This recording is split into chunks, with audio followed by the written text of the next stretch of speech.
Hello good evening everyone, मैं अभिषेक गुप्ता फिर से हाजिर हूँ आपका टॉप 20 जीएस क्वेश्चन जो आपके एग्जाम के लिए हमेशा जो सीरीज चल रहा है उस सीरीज का 12वां वीडियो होने वाला है। और ये कौन सी सीरीज है? ईरानी जंग सीरीज, यानी कि आपको जंग करना है। किसके साथ में?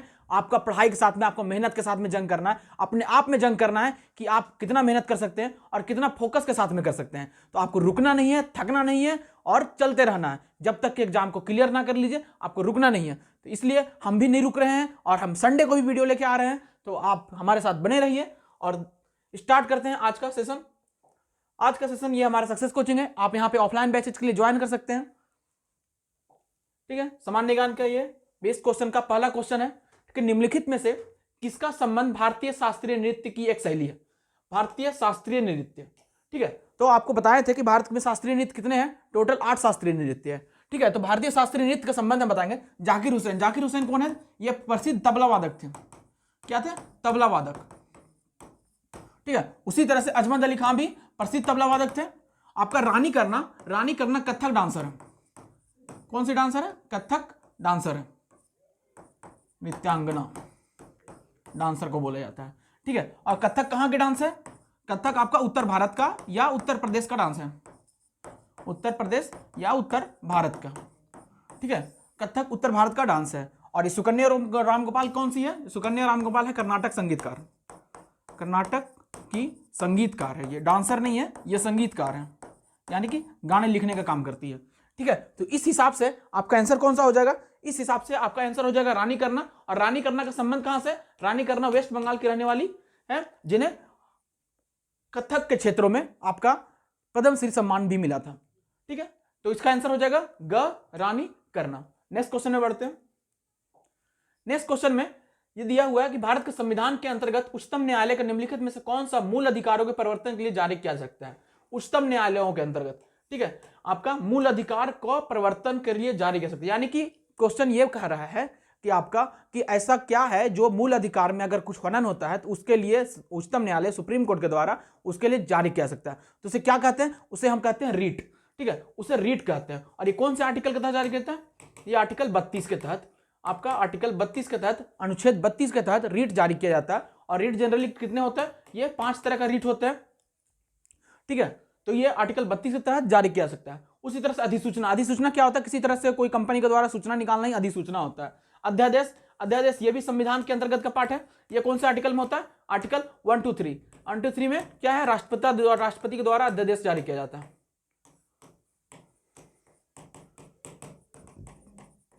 राष्ट्रपति के द्वारा अध्यादेश जारी किया जाता है। और हुकुमनामा। हुकुमनामा पहले के टाइम पे हुकुमनामा किया जाता था, जैसे कोर्ट का हुकुमनामा आया है, जैसे वारंट जैसे उससे कैसे बोलते हैं, उसी तरह से एक हुकुमनामा होता है कोर्ट का। ठीक है, इसका आंसर क्या हो जाएगा? आर्टिकल 32 यानी रीट। ठीक है, नेक्स्ट क्वेश्चन आगे चलते हैं।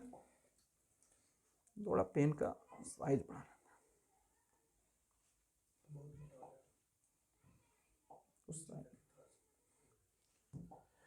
ठीक है, नेक्स्ट क्वेश्चन है हॉकी फील्ड में एक टीम में कितने खिलाड़ी होते हैं? तो देखिए, इस टाइप का क्वेश्चन क्या है? ये क्वेश्चन को बोलते हैं हलवा क्वेश्चन, यानी बच्चा क्वेश्चन, यानी आसान क्वेश्चन। ठीक है, तो हलवा क्वेश्चन को आप देख के ही बता सकते हैं कि क्या है हलवा क्वेश्चन। हलवा क्वेश्चन पूछ रहा है कि हॉकी में कितना खिलाड़ी होते हैं, बताइए आप। हमारा क्या है? हमारा हॉकी क्या है? हमारे देश का राष्ट्रीय खेल है। राष्ट्रीय खेल है, तो राष्ट्रीय खेल के बारे में तो इतना हमको पता होगा कि कौन सा राष्ट्रीय खेल है, उसमें कितना खिलाड़ी होते हैं। तो जनरली कितना खिलाड़ी खेलते हैं राष्ट्रीय हॉकी में? कितना खेलते हैं? 11 खिलाड़ी। हॉकी हो गया, फुटबॉल हो गया, क्रिकेट हो गया, इस सब में कितना टोटल खिलाड़ी खेलते हैं? तो टोटल 11 खिलाड़ी। और हॉकी में आप बता सकते हैं हॉकी का जादूगर किसी को कहते हैं? ये ध्यानचंद जी को कहा जाता है। ध्यानचंद जी को हॉकी का जादूगर कहा जाता है। यहां से भी क्वेश्चन बनते हैं। नेक्स्ट क्वेश्चन में बढ़ते हैं। ये क्वेश्चन आसान था, ऐसा क्वेश्चन को आप लोग को छोड़ना नहीं पड़ता है। इस क्वेश्चन को आंखें बंद करके टिक मारिए और आगे बढ़िए। नेक्स्ट क्वेश्चन में गुप्त शासक समुद्रगुप्त की प्रशंसा में लिखित प्रयाग प्रशस्ति के रचयिता कौन थे? प्रयाग प्रशस्ति। ठीक है, प्रयाग प्रशस्ति आपका संस्कृत में लिखा हुआ एक ग्रंथ है, एक स्क्रिप्ट है, जिसे आपका पिलर में लिखा हुआ स्क्रिप्ट होता है, उस तरह से स्क्रिप्ट है। और ये आपका किसके बारे में बताता है? ये आपका गुप्त वंशों के बारे में बताता है। गुप्त वंशों के बारे में, यानी गुप्त शासकों के बारे में। गुप्त शासकों का अगर काल देखा जाए तो ये आपका 300 से लेकर 600 AD तक काल माना जाता है, गुप्त काल। ठीक है, गुप्त काल को इतिहास में क्या कहा जाता है? स्वर्ण युग। इतिहास का स्वर्ण युग किसे कहते हैं? इसे कहते हैं गुप्त काल को। ठीक है, गुप्त काल में सबसे मुख्य जो राजा हुआ था वो हुआ था समुद्रगुप्त। समुद्रगुप्त, और समुद्रगुप्त के बारे में ही आपका हरिसेन ने, हरिसेन कौन था? हरिसेन, हरिसेन था दरबारी कवि। किसका? समुद्रगुप्त का। समुद्रगुप्त का दरबारी कवि हरिसेन के द्वारा प्रयाग प्रशस्ति लिखा गया। ये कहां में था गढ़ा हुआ? या इलाहाबाद में, और बाद में इसका खुदाई करके अकबर के द्वारा अपने शासनकाल में इसे दिल्ली लाया गया था। तो इसका आंसर क्या हो जाएगा? हरिसेन। ठीक है, यह समुद्रगुप्त के बारे में इतिहास बताता है, जनरली गुप्ता काल के बारे में इतिहास बताता है।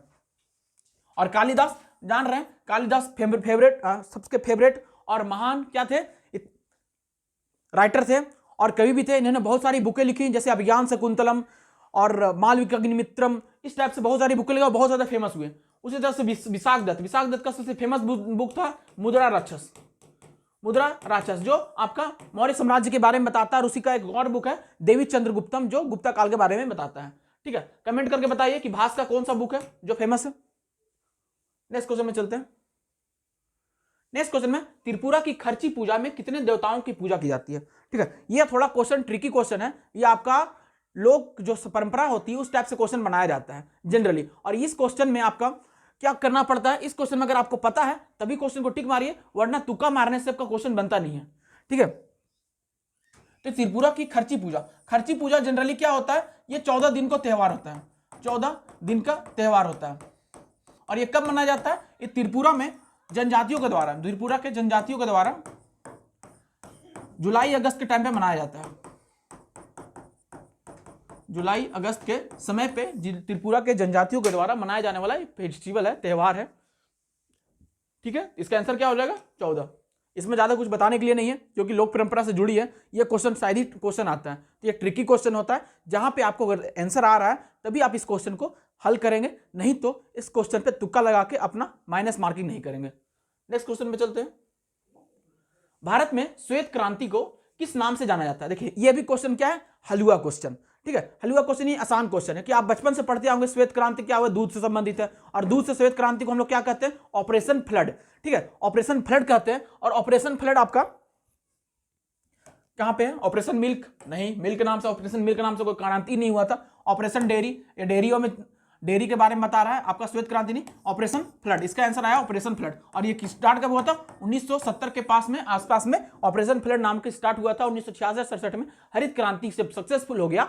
उसके साथ में जब हमारा भारत में ही या विश्व लेवल पर कह सकते हैं कि दूध के क्षेत्र में बहुत ज्यादा वृद्धि देखी गई, और उस वृद्धि को लाने के लिए एक क्रांति चलाई गई और उस क्रांति को बोला गया श्वेत क्रांति, और उसका नाम दिया गया ऑपरेशन फ्लड। और ऑपरेशन फ्लड, इसका प्रणेता कौन था?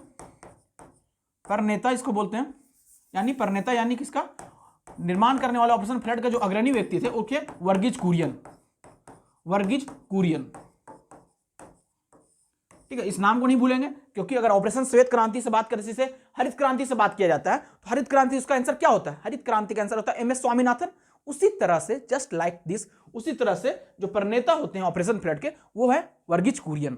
ठीक है, स्टार्ट करते हैं। जनरली ये गुजरात के सिटी, गुजरात के आनंद नामक सिटी से हुआ था, जहां पे अमूल का फैक्ट्री आज भी लगा हुआ है। अमूल का शुरुआत वहीं से ऑपरेशन फ्लड की शुरुआत हुई थी।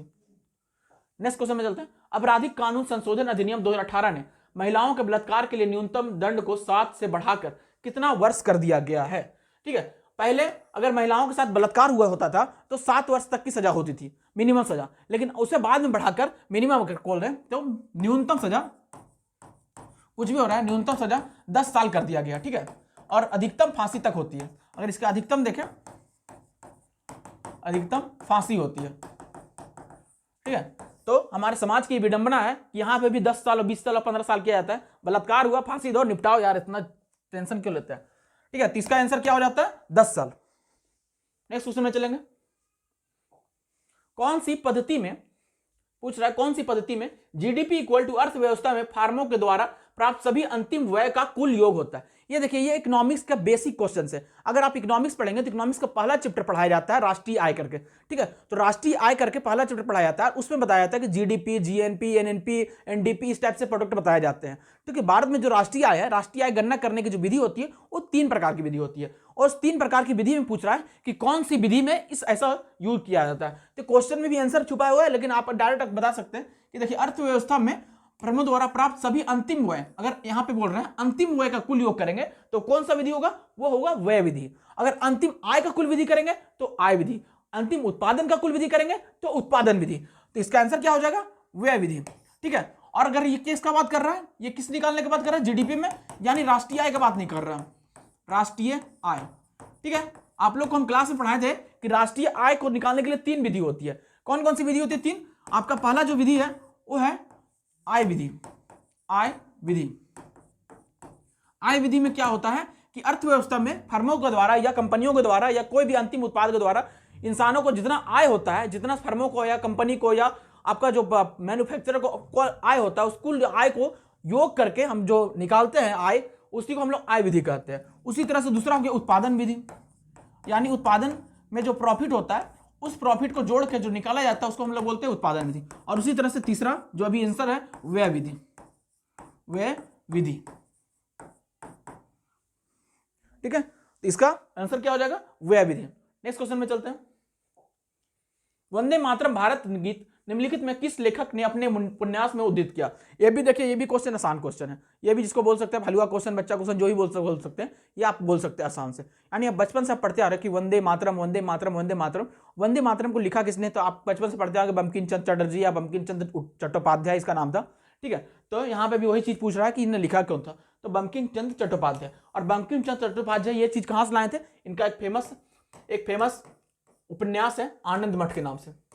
आनंद मठ, आनंद मठ के नाम से फेमस उपन्यास है, और यहीं से बंकिम चंद्र चट्टोपाध्याय का वंदे मातरम चीज लिए है। वंदे मातरम, वंदे मातरम को भारत में क्या कहा जाता है बताइए? वंदे मातरम का मतलब होता है अपने राष्ट्र भूमि को प्रणाम करना। और ये हमारा क्या है? ये हमारा राष्ट्रीय गीत है, राष्ट्रीय गीत है। वंदे मातरम राष्ट्रीय गीत है, जिन्हें हर राष्ट्रीय पर्व के फेस्टिवल पे 15 अगस्त 26 जनवरी हर उस पे गाया जाता है। ठीक है, जिससे हमारे देश का सम्मान बढ़ता है। इसका आंसर क्या होगा? 9 का क। डिस्कस फेंकते समय खिलाड़ियों को कितने व्यास के अंतर्गत रहना होगा? यानी डिस्कस आप देखे होंगे कभी भी, अगर खेल प्रतियोगिता होता हुआ या कभी भी टीवी में, तो जो डिस्कस होता है गोल सा चक्री सा होता है, इस चक्री सा गोल सा होता है, इसको पकड़ के लोग फेंकते हैं दूर, और जाके दूर फेंकते हैं, और उसको फेंकने के क्रम में गोल घूम के फेंकते हैं। जैसे मान लीजिए इसमें पूछ रहा है, इसे मान लीजिए घेरा बनाया जाता है, और इस घेरा में एक आदमी यहाँ पे खड़ा होता है और उसको फेंकना रहता है डिस्कस के हाथ से। डिस्कस रहता है, इसको फेंकना रहता है कितना दूर तक फेंक सकते हैं। तो उसको फेंकने के लिए ये क्या करता है? यहाँ से दौड़ते हो जाता है और यहाँ किनारे पहुंच के ये फेंकता है ताकि ज्यादा दूर फेंक सके। ठीक है, उसके लिए पूछ रहा है कि इस जो गोल घेरा है, उस गोल घेरे का व्यास कितना होता है। ठीक है, ये स्पोर्ट्स से क्वेश्चन है, यानी कि टोटल इसका व्यास कितना होगा? इसका व्यास होता है 2.5 मीटर। ठीक है, तो इसका आंसर क्या हो जाएगा? 2.5 मीटर। नेक्स्ट क्वेश्चन में चलते हैं।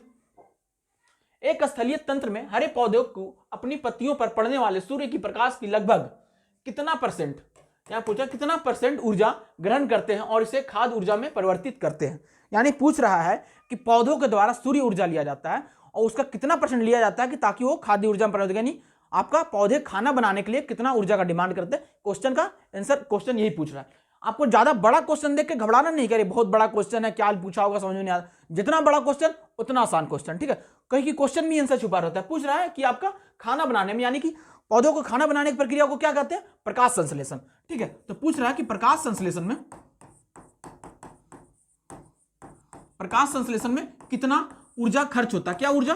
सौर ऊर्जा कितना खर्च होता है आपका? सौर ऊर्जा। तो प्रकाश संश्लेषण में पौधों के द्वारा सिर्फ 1% सौर ऊर्जा प्रयोग किया जाता है, ओनली 1%।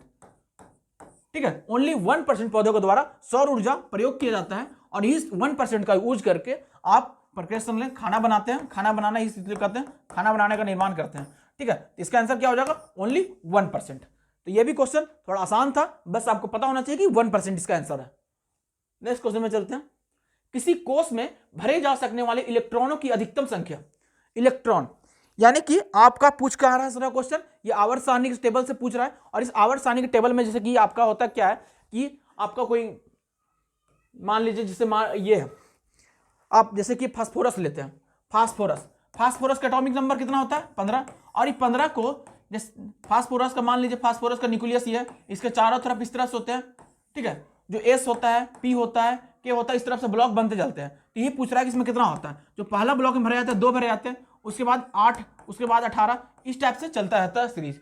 ठीक है, तो ये जो नंबर है ये आपका आता कहां से, किस तरह से? इसके लिए क्या किया था, बोरबेरी के द्वारा नियम लागू किया गया था, बोरबेरी का नियम, बोरबेरी का नियम, जहां पे इलेक्ट्रॉनों को बाहरी कक्षा में भरने के लिए एक सूत्र दिया गया था, वो सूत्र था 2n², 2n², यानी कि एक, मान लीजिए यहाँ 2 है, n का मतलब अगर n का वैल्यू 0 बैठाएंगे तो कितना आएगा 2, n का वैल्यू 1 बैठाएंगे, n = 1, तो कितना आ जाएगा आपका n का वैल्यू 1 बैठाएंगे तो इसका हो जाएगा 2, n का वैल्यू 2 बैठाएंगे तो इसका क्या हो जाएगा 2 × 2 4 दूनी 8, n का वैल्यू 3 तो कितना हो जाएगा 3 × 9 दूनी 18, ठीक है। तो ये आ रहा है ना 2 8 18, ये चीज आ रहा है, ये फार्मूला क्या हो जाएगा 2n²। और ये क्यों दिया था, बोरबेरी का नियम, ये बाहरी कक्षाओं में इलेक्ट्रॉनिक की संख्या को भरने के लिए ऐसा नियम बनाया गया था, ठीक है। तो ये क्या है, इसका आंसर 2n²।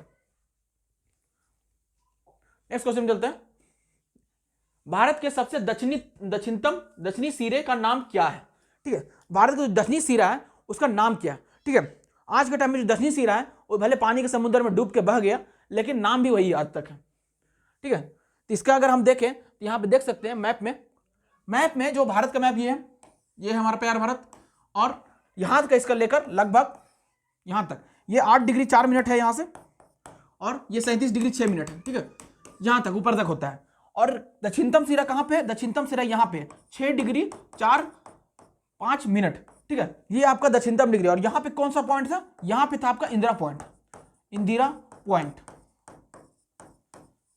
ठीक है। ये जो इंदिरा पॉइंट था ये अभी डूब चुका है, आपका समुद्र में विलीन हो चुका है। जो हमारा जो दक्षिणी भारत का जो दक्षिणी पॉइंट था वो समुद्र में डूब के बह गया, ठीक है। तो बह गया तो क्या हो गया, हमारा पॉइंट तो है, ठीक है। अगर उसका देखें सबसे ऊपर वाला जो पॉइंट है, सबसे ऊपर वाला पॉइंट कहां पे है, काराकोरम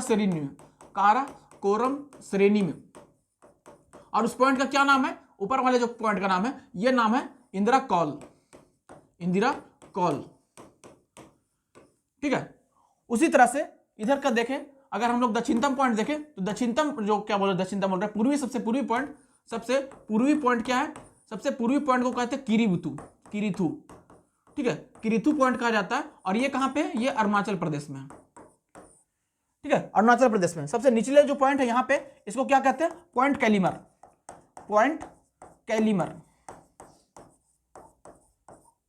ये पॉइंट कैलीमर है। और यहां पर देखें,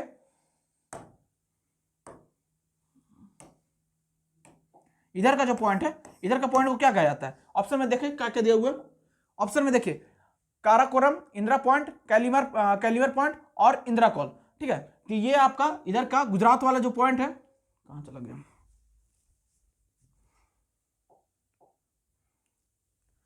ये गुजरात वाला पॉइंट है, ठीक है। ये पोरबंदर में पाए हैं, पोरबंदर जगह पर क्षेत्र में, ठीक है। तो ये आप देख सकते हैं भारत का मैप, इधर से लेकर इधर तक लगभग, इधर का जो डिस्टेंस होता है 3200 समथिंग किलोमीटर होता है, 3214, और इधर का जो डिस्टेंस होता है 2900 किलोमीटर का होता है। नेक्स्ट क्वेश्चन में चलते हैं, राज्य में, इसका आंसर क्या हो गया, इसका आंसर हो जाएगा दक्षिणतम सिरों का इंदिरा पॉइंट, ठीक है। अगर मुख्य भूमि का बोलता है, यहां पे मुख्य भूमि लिखा रहता तो उसका आंसर होता है कैलीमर पॉइंट, और इंदिरा कॉल सबसे ऊपरी पॉइंट, यानी उत्तरी सबसे उत्तर में पॉइंट होगा। लास्ट में चलते हैं, राज्य में क्वेश्चन नंबर नेक्स्ट है क्वेश्चन नंबर 14, राज्य में संवैधानिक आपातकाल लगाने की अनुशंसा करने की शक्ति किसके पास होती है। यहां पे देखिए, इस क्वेश्चन में आप लोग कंफ्यूज कर सकते हैं, जैसे ही आपातकाल देखेंगे राष्ट्रपति मार देंगे। यहां पे क्या लिखा हुआ है, अनुशंसा करने की शक्ति, यानी पूछ रहा राष्ट्रपति आपातकाल लगाता कौन है, यहां पूछ रहा अनुशंसा करने की शक्ति किसके पास है। तो जो अनुशंसा करने की शक्ति होता है वो हर चीज पे अलग अलग डिपेंड करता है। यहां पूछा राज्य में, तो राज्य में अनुशंसा करने की शक्ति किसके पास होगा, यानी वो राज्यपाल के होगा, उस राज्य के राज्यपाल, ठीक है। इधर अब थोड़ा देखते हैं, ध्यान देते हैं कि संवैधानिक आपातकाल क्या होता है। संवैधानिक आपातकाल एक तरह से उसको राष्ट्रपति शासन कहा जाता है, ना कि ये इमरजेंसी है। संवैधानिक आपातकाल होता है राष्ट्रपति शासन,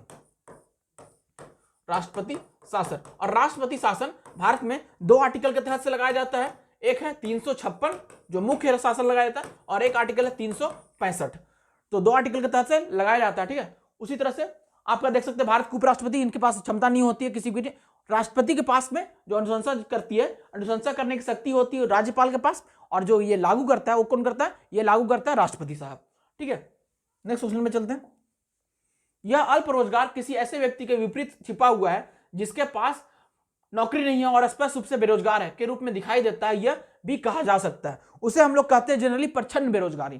ठीक है, यानी कि हाइड एंड सीक एम्प्लॉयमेंट या प्रच्छन्न बेरोजगारी या छिपी हुई बेरोजगारी, छिपी हुई बेरोजगारी, बेरोजगारी इसे कहा जाता है छुपी हुई बेरोजगारी। खुला रोजगार, जहां पे रोजगार खुला हुआ है उसको खुला रोजगार। चक्रीय बेरोजगार होता है, यानी कि मार्केट में मंदी आने की वजह से, मार्केट पे डिपेंड करता है, ये मार्केट के ऊपर डिपेंड करता है कि अगर मार्केट ज्यादा बढ़ गया, किसी कंपनी का फायदा ज्यादा हुआ तो कर्मचारी रख लेगा, कंपनी का नुकसान होगा कर्मचारी को हटा देगा, फिर फायदा होगा बुला लेगा, तो ये इसको चक्रीय बेरोजगारी कहा जाता है। घर्षण बेरोजगारी होता है कि आपको ज्यादा से ज्यादा काम होते हुए भी आपको काम ना मिल पाना, उसको घर्षण बेरोजगारी कहा जाता है। नेक्स्ट क्वेश्चन में चलते हैं। केंद्र सरकार ने पृथ्वी विज्ञान योजना के लिए कितना बजट जारी किया था? ठीक है, तो इसका आंसर है देखिए पृथ्वी विज्ञान योजना। पृथ्वी विज्ञान योजना क्या? ठीक है, एक मंत्रालय के द्वारा निकाला जाता है, पृथ्वी विज्ञान मंत्रालय के द्वारा, पृथ्वी विज्ञान मंत्रालय के द्वारा। और किस क्षेत्र में है ये? अधिकतर किस क्षेत्र में काम करता है? विज्ञान और रिसर्च के क्षेत्र में, विज्ञान एवं शोध के क्षेत्र में कार्य किया जाता है, शोध के क्षेत्र में कार्य। ठीक है, और इस कार्य योजना के लिए हर साल बजट जारी किया था और ये बजट निकाला गया था 4797 करोड़ रुपया का। ठीक है, ऐसा फैक्चुअल क्वेश्चन जनरली एग्जाम में नहीं पूछा जाता, लेकिन अगर कभी कभी पूछ दिया जाए तो डाटा याद रखना पड़ता है। ये बजट का क्वेश्चन है तो आपको बजट पढ़ के जाना है। जैसे इस साल का एग्जाम फरवरी में होने वाला है, तो फरवरी में होने वाले से पहले हमारा बजट पढ़ना होगा, 1 फरवरी को जो बजट आएगा उसके लिए। नेक्स्ट क्वेश्चन में चलते हैं। हाल ही में इसरो ने किस रॉकेट पर polymer electrolyte membrane fuel cell का सफल परीक्षण किया गया था? ठीक है, तो इसका आंसर हम बताते हैं। बताने से पहले यह बताते हैं कि जो इलेक्ट्रॉनिक मेम्ब्रेन फ्यूल सेल था, इसके साथ में एक और सेल रॉकेट गया था, एक और सैटेलाइट गया था, उसको बोलते हैं एक्सपोसैट।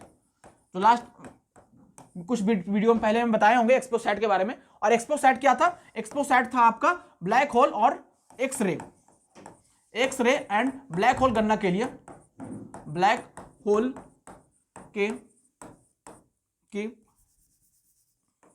ब्लैक होल के लिए जांच के लिए गया हुआ था। और ये भेजा कौन था? भेजने वाला था इसरो। और इसी के साथ में ये मेन सैटेलाइट था, और इसी मेन सैटेलाइट के साथ में 10 छोटे सैटेलाइट भेजे गए थे, 10 छोटे उपग्रह भेजे गए थे। और 10 छोटे उपग्रह में एक उपग्रह था पॉलीमर इलेक्ट्रोमेम्ब्रेन फ्यूल सेल। यानी कि फ्यूल सेल का आपको देखना रहता है कि आपका क्या इसका यूज है, क्या इंपैक्ट पड़ेगा वातावरण में, इसी के लिए इस उपग्रह को भेजा गया था। और इसको भेजने वाला एक्सपोसैट था हमारा PSLV C58, जो कब लगा गया था? हम लोग खुशी कब मनाए थे? 1 जनवरी को। ये 1 जनवरी को गया था, इसी साल 1 जनवरी को हम लोग जब खुशी मना रहे थे तब इसरो ने एक नया अचीवमेंट हासिल किया था। नेक्स्ट क्वेश्चन है। हाल ही में चर्चा रहे 750 मेगावाट की कूपा पंप हाइड्रो स्टोरेज परियोजना, ये कहां किससे संबंधित है? ठीक है, ये जनरली भारत के प्रधानमंत्री नरेंद्र मोदी के अपने पारंपरिक विलेज से वहां से स्टार्ट किया गया था। और ये कौन सा योजना का तहत स्टार्ट था? वाइब्रेंट गुजरात के तहत से। ठीक है, वाइब्रेंट गुजरात में एक समिट हुआ था, समिट मतलब मीटिंग की वजह से। इसका आंसर क्या हो जाएगा? गुजरात। ठीक है, तो ये अभी हाल ही में समिट हुआ है और ये हाल ही में ऐसा पंप लगाया जो 750 मेगावाट का है। यानी कि आपका ये पंप हाइड्रो है, लेकिन साथ में इसको क्या से एनर्जी मिलेगा? ये मिलेगा सौर एनर्जी के तहत से। और ये आपका काम करेगा किसमें? जो बड़े बड़े जो फर्म होते हैं, बड़े बड़े जो आपका क्या बोलते हैं खेत होते हैं, उसमें आपका जाके ये पंप काम करेगा और उसमें पंप में ज्यादा आपका एनर्जी बचाएगा और साथ में ये पर्यावरण हितैषी भी है। नेक्स्ट क्वेश्चन में चलते हैं। हाल ही में किस राज्य के कपड़ा, गंडा, शॉल और लांजिया सौरा पेंटिंग को GI टैग मिला है? ठीक से, फिर से आपका GI टैग का क्वेश्चन आ गया।